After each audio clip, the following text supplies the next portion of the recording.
Assalamualaikum dan salam sejahtera. Nama saya Sofi bin Mubin. Matrik nombor 260870. Hari ini kumpulan kami akan membentangkan berkenaan dengan sebuah organisasi yang telah kami pilih, iaitu sebuah syarikat penerbangan yang menjadi kebanggaan semua rakyat Malaysia. Tak lain tak bukan, syarikat penerbangan ini ialah Malaysia Airlines System Berhad, atau lebih dikenali sebagai MAS. Secara asasnya, MAS merupakan sebuah syarikat yang dimiliki sepenuhnya oleh Khazanah Nasional Berhad, iaitu sebuah organisasi pelaburan strategik negara Malaysia. MAS secara rasmi diperkenalkan kepada umum pada 30 September 1972. Pelancaran ini dilakukan oleh pemangku Perdana Menteri ketika itu, iaitu Tun Dr. Ismail. Pada awal penubuhan, MAS dikenali sebagai Malayan Airways. Namun selepas penarikan diri Singapura dari Malaysia, tertubuhlah syarikat penerbangan yang diberi nama Malaysia Airlines System Berhad. Untuk pengetahuan semua, syarikat penerbangan MAS kini berpangkalan di lapangan terbang KLIA, iaitu Kuala Lumpur International Airport. Ketika ini, syarikat penerbangan MAS mempunyai lebih 50 destinasi penerbangan ke seluruh dunia dan mengoperasikan antara 300 penerbangan dalam masa sehari.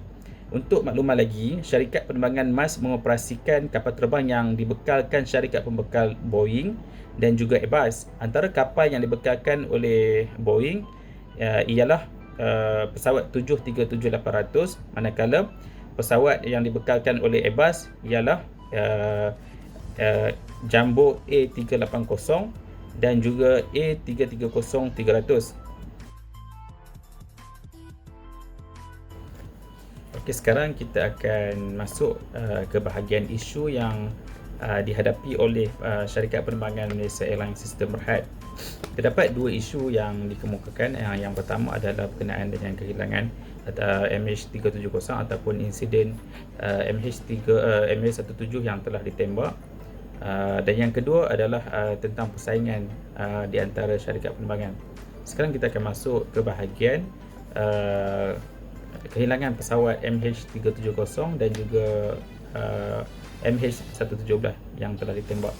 Pada tahun 2014, satu berita berkenaan kehilangan pesawat penumpang MAS yang dikenali sebagai MH370 telah mengejutkan bukan saja Malaysia, malah satu dunia tertanya-tanya apa yang terjadi pada penerbangan pesawat itu. Pesawat yang sedang melakukan penerbangan daripada Kuala Lumpur menuju ke Beijing itu telah berpatah balik dan hilang dari radar tanpa jejak kesan, tanpa bukti penemuan, tanpa maklumat terperinci berkenaan punca kemalangan ataupun kehilangan pesawat itu.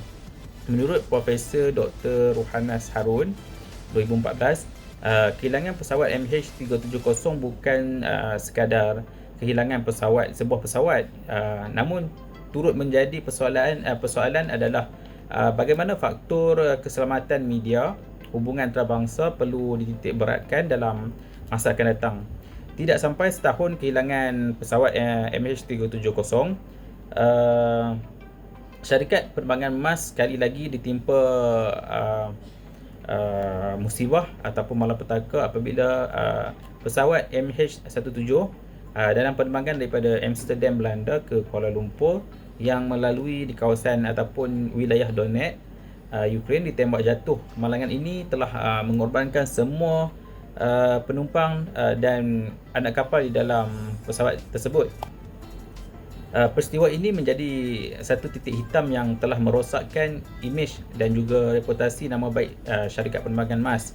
Akibat dari itu, MAS telah menanggung kerugian jutaan ringgit dari kemalangan itu.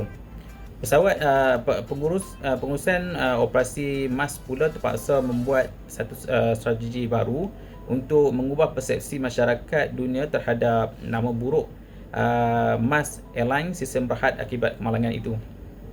Okey, isu yang kedua adalah berkenaan dengan persaingan antara penyedia perkhidmatan penerbangan.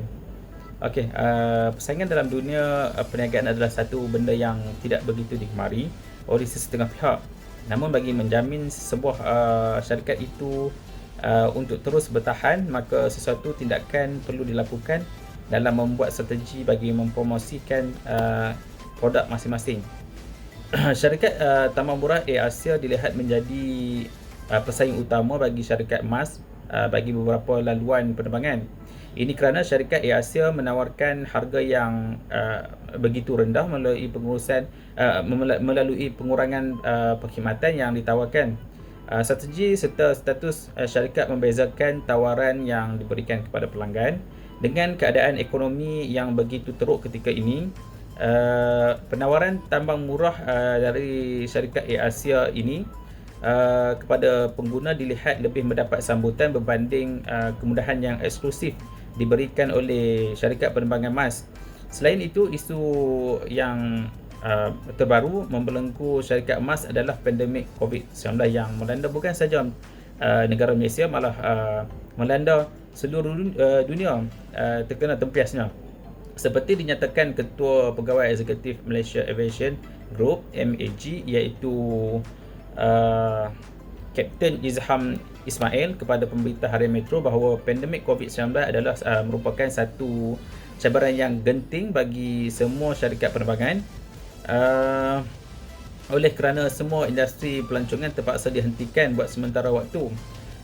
Secara tidak langsung, aktiviti penerbangan juga terpaksa dihentikan akibat daripada tiada permintaan daripada pelanggan lah.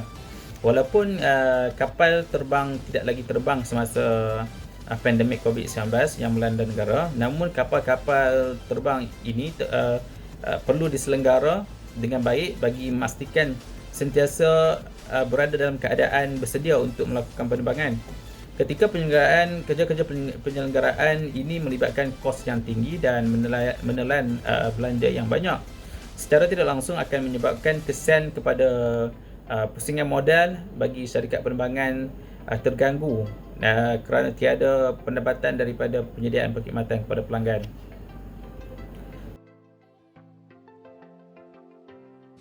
Assalamualaikum warahmatullahi wabarakatuh. Nama saya Wan Ahmad Akmal Faisal bin Ahmad Johari, metrik nombor 261022. Ingin menjelaskan analisis SWOT kekuatan Malaysia Airlines. Pelaksanaan ini berkaitan rapat dengan analisis SWOT yang pertama, iaitu kekuatan yang ada dalam Malaysia Airlines. Berikut merupakan kekuatan atau kelebihan yang dimiliki Malaysia Airlines yang dapat membantu syarikat penerbangan ini mengatasi konflik organisasi ini. Malaysia Airlines telah menjalankan satu perkongsian terawal di Malaysia, iaitu menjalinkan kerjasama dengan Emirates, dan hal ini membolehkan Malaysia mengendalikan penerbangan ke Dubai. Kerjasama ini juga turut membuka seluruh rangkaian Emirates yang beroperasi ke 11 destinasi seperti Rome, Paris, Madrid dan Frankfurt, termasuk 30 destinasi ke negara Eropah Timur Tengah, Kanada dan Afrika. Bagi kekuatan Malaysia Airlines yang kedua ialah syarikat ini terkenal dengan memberi perkhidmatan menu makanan yang bertaraf 5 bintang. Menu adalah berpusatkan pelanggan. Malaysia Airlines memberi gambaran kepelbagaian negara Malaysia yang luar biasa dengan mempamerkan kekayaan tradisi yang pelbagai kaum, budaya, masakan dan layanan mesra dalam penerbangan. Sebagai contoh, Malaysia Airlines memperkenalkan rangkaian hidangan baru dalam kelas perniagaan. Syarikat penerbangan ini melancarkan kemudahan layanan perkhidmatan makanan atas permintaan pelanggan dalam kelas mewah.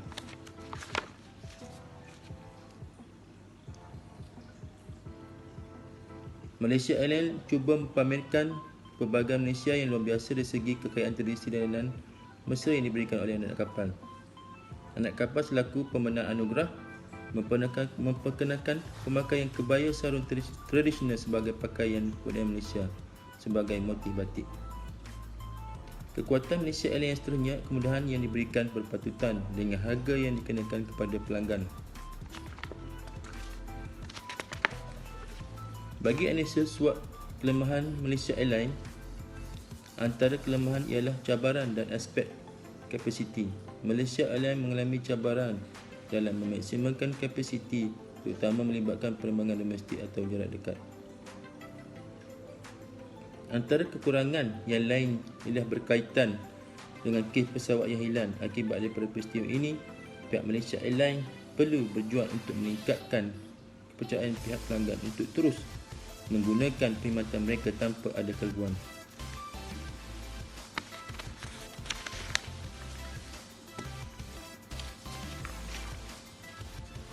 Kehilangan MS30 memberi impak yang berkesan kepada Malaysia Airlines. Prestasi dan imej Malaysia Airlines juga terjejas akibat kesilapan yang telah dibuat oleh keterangan tidak bertanggungjawab. Prestasi ini, display yang tidak baik menjadikan imej dan reputasi di mata pelanggan-pelanggan emas di seluruh dunia. Pihak organisasi mengalami masalah dan pengurangan kos. Kelemahan utama ialah dalam menguruskan kos di samping menyelaraskan belanjawan dan menguruskan perolehan agar dapat meminimalkan kos. Kesimpulannya, analisis SWOT digunakan oleh Malaysia Airlines untuk meningkatkan strategi dalam pengurusan organisasi ini. Sekian, terima kasih.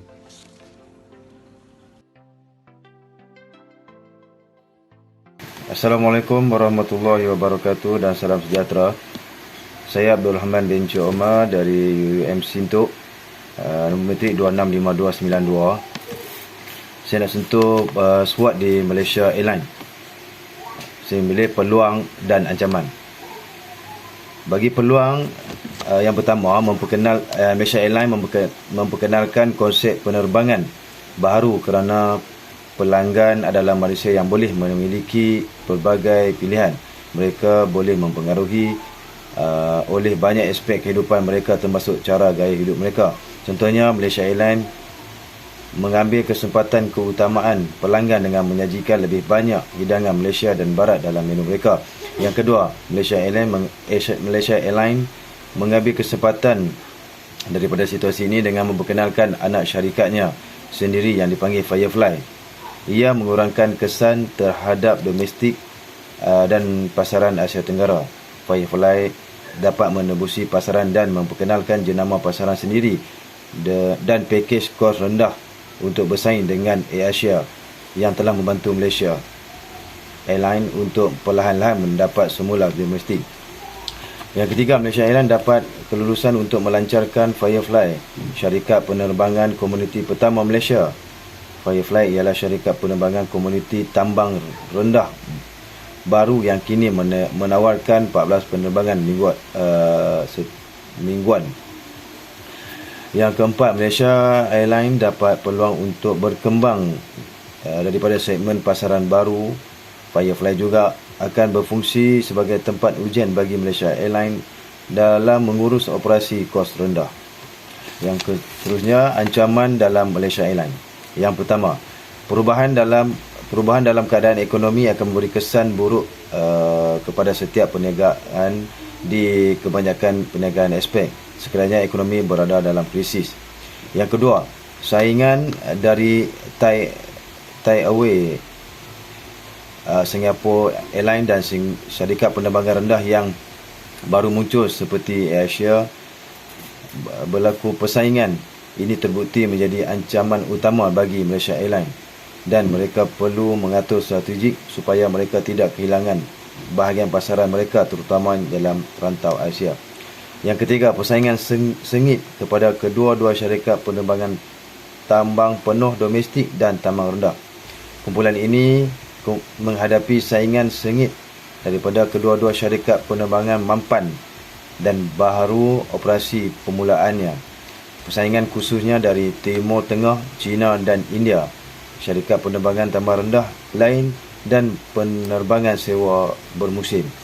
Yang keempat, berlaku keganasan menyebabkan pergeseran dalam pelancongan dan berpegang kepada keyakinan terhadap syarikat penerbangan itu. Ia mungkin berlaku dalam banyak cara keganasan, sama ada dalam keadaan tertentu negara atau ia mungkin berlaku dalam pesawat itu sendiri. Dengan ancaman seperti rampasan dan pengebom berani mati, pengguna berkeras untuk terbang, melainkan syarikat penerbangan dapat meyakinkan mereka sebaliknya, seperti meningkatkan keselamatan dan teknologi keselamatan yang lebih baik.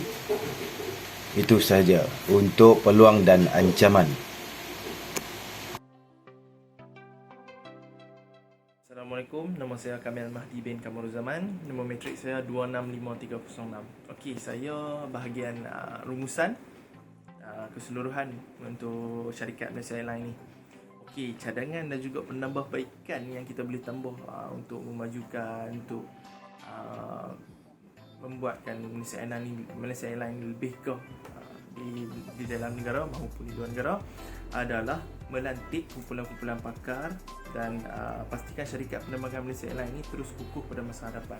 Contohnya, kita mungkin kurang pakar di dalam negara, so kita boleh ambil hire orang pakar daripada luar untuk organize kita punya syarikat penerbangan supaya lebih jitu daripada di masa hadapan.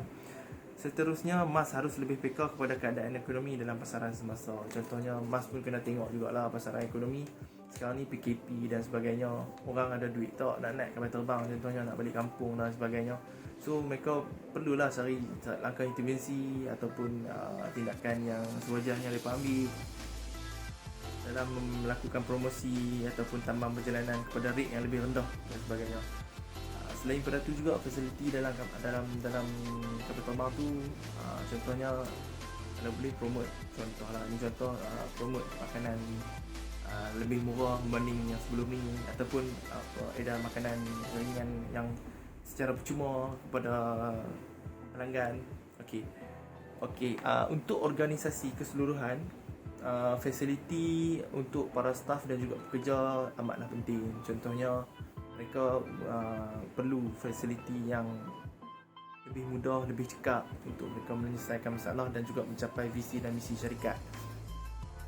Okey, untuk bagi pihak pengurusan atasan, mereka perlu memantau dan menyelia setiap